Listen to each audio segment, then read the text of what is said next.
পরোটা করব। 2 বাটি আটা নিলাম, দিলাম, তেল দিয়ে মাখিয়ে নিলাম, দিয়ে দিলাম,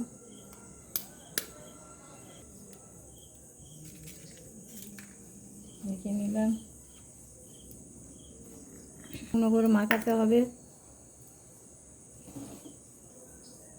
অল্প অল্প জল দিলাম।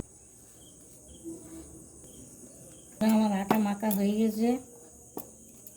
আটা থাকলো যাচ্ছি, কুচি দিচ্ছি, রসুন কুচি দিচ্ছি, কাশ্মীর লঙ্কার গুঁড়ো দিচ্ছি, জিরের গুঁড়ো দিচ্ছি, সামান্য পরিমাণ নুন দিচ্ছি, কুচি দিচ্ছি, আর লিচি কেটে নিচ্ছি।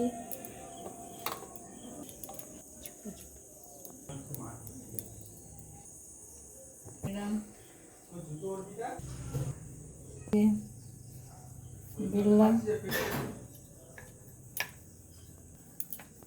ভাত দেবে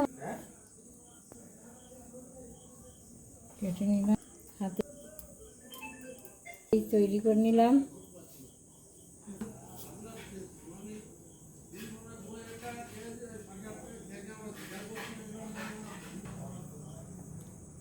তেলে নিলাম,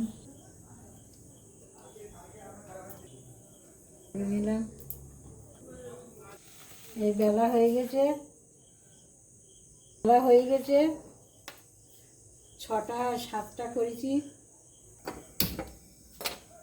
এই তেল দিলাম, এই সাদা তেল দিয়ে ভাজবো। তেল দিলাম, দিচ্ছি বন্ধুরা,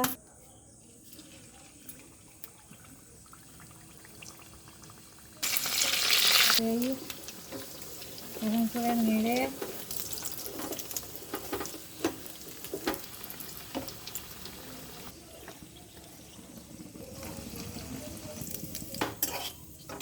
হয়ে গেল।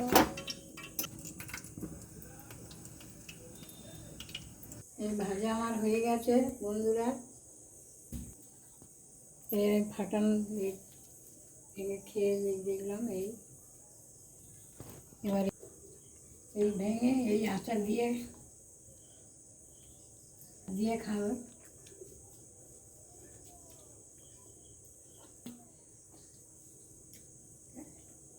পেঁয়াজ কুচি আছে, জিরে ধনের গুঁড়ো আছে, কাশ্মীরি লঙ্কা আছে, ডিম আছে। খেয়ে খুব সুস্বাদু খেতে লেগেছে বন্ধুরা। এরকম করে খেয়ে দেখবেন।